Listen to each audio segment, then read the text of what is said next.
ઝુમાએ કોઈ પણ બીજા પાસે છે એ પાણી પીવડાવેલું છે. ત્યાર પછી અહીંયા જોઈએ તો રામ લખે છે. રામ લખે છે એનું જો આપણે પ્રેરક વાક્ય કરીએ તો કે રામ લખાવે છે. રામ છે કોઈ બીજા પાસે છે એ લખાવે છે એવો અહીંયા ભાવ છે એ લાગે છે. ગુજરાતના તમામ ઉમેદવારોને જય ભારત ને જય ગુજરાત. સ્વાગત છે આપનું એક નવા વિડીયોની અંદર. આજે આપણે છે અહીંયા કર્તરી અને કર્મની રચના છે એ શીખવાના છીએ. જોઈએ છીએ અહીંયા શું છે.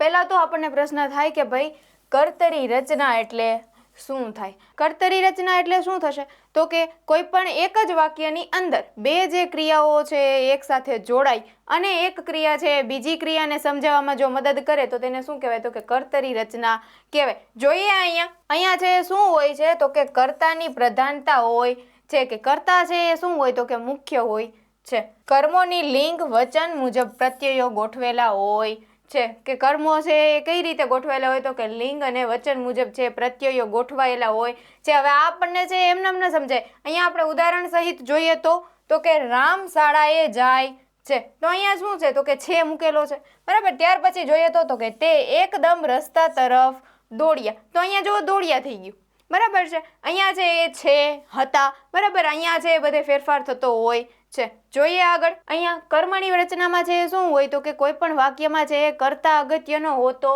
નથી, પણ છે એ કાર્ય શેનાથી થતું હોય? તો કે કોણ વડે થતું હોય તો છે તેને પ્રાધાન્ય આપવામાં આવે છે. અહીંયા જોઈએ તો કર્મનું પ્રાધાન્ય હોય છે, કર્તાનું નહીં પણ શેનું હોય? તો કે કર્મનું પ્રાધાન્ય હોય છે લિંગ વચન અને કર્મ મુજબ.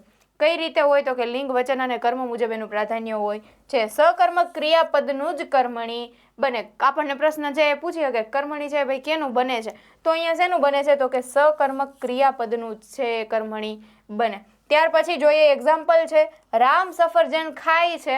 હવે એનું કર્મણી જો આપણે કરવા જઈએ તો શું થાય? તો કે રામથી સફરજન ખવાય છે. અહીંયા છે શું થાય? તો કે થી છે લાગશે. ત્યાર પછી જોઈએ મહેશ પતંગ ચગાવે છે. અહીંયા જો એનું કર્મણી કરીએ તો કે મહેશથી પતંગ ચગાવાય છે. ત્યાર પછી કર્મણી રચનામાં ઘણીવાર કર્તા વગરની રચના પણ બને છે. કર્મણી રચના છે એવી છે કે ઘણી વખત છે કઈ રીતે થતું હોય વાક્ય બનતું હોય? તો કે કર્તા વગર છે એ વાક્ય બનતું હોય છે. તેના કર્તાનો લોપ થયેલો હોય છે. એના કર્તાનો છે શું થયો હોય? તો કે લોપ થયેલો હોય છે. અહીંયા જોઈએ તો દાંત વગર કાંઈ ખવાય.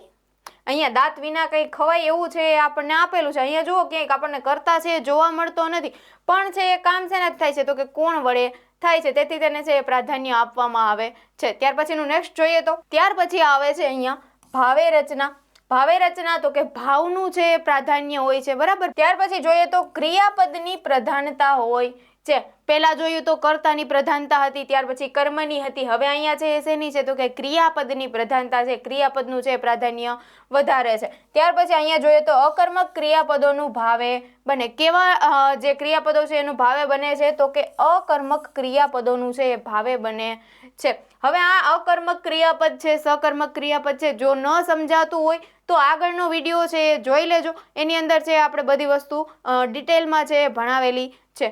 જોઈએ એક્ઝામ્પલ અહીંયા આપેલું છે રામ શાળાએ ગયો. હવે એનું જો ભાવે વાક્ય છે આપણે બનાવીએ તો રામથી શાળાએ જવાયું એવું છે એ બને છે. તો અહીંયા ભાવ છે એ કેનો છે? તો કે જવાનો છે. ત્યાર પછી જોઈએ તે રસ્તા તરફ દોડ્યો છે. હવે એનું ભાવે બનાવીએ તો કે તેનાથી રસ્તા તરફ દોડાયું. અહીંયા દોડાયું છે એ એવો ભાવ છે એ દર્શાવે છે. ત્યાર પછીનું જોઈએ હવે આવે છે પ્રેરક રચના એટલે કે પ્રયોજક વાક્ય. પ્રેરક રચના એટલે શું થાય છે જોઈએ. હવે અહીંયા જોઈએ તો ક્રિયાપદમાં જ્યારે ક્રિયા કરવા માટે પ્રેરાવું ત્યારે પ્રેરક રચના બને. ક્રિયાપદમાં જ્યારે પ્રેરણા છે એ આપવામાં આવે ક્રિયા કરવા માટેની ત્યારે છે એ પ્રેરક રચના બને છે. અહીંયા જોઈએ તો કર્તા બીજા કોઈને કોઈ કાર્ય કરવા માટે પ્રેરે છે કે એક કર્તા છે બીજા કોઈને છે એ કાર્ય કરવા માટે છે પ્રેરે છે કે અહીંયા છે આગળ જોઈએ તો ક્રિયાપદનું પ્રેરક રૂપ વપરાય છે. ક્રિયાપદનું કેવું રૂપ વપરાય છે? તો કે પ્રેરક રૂપ છે અહીંયા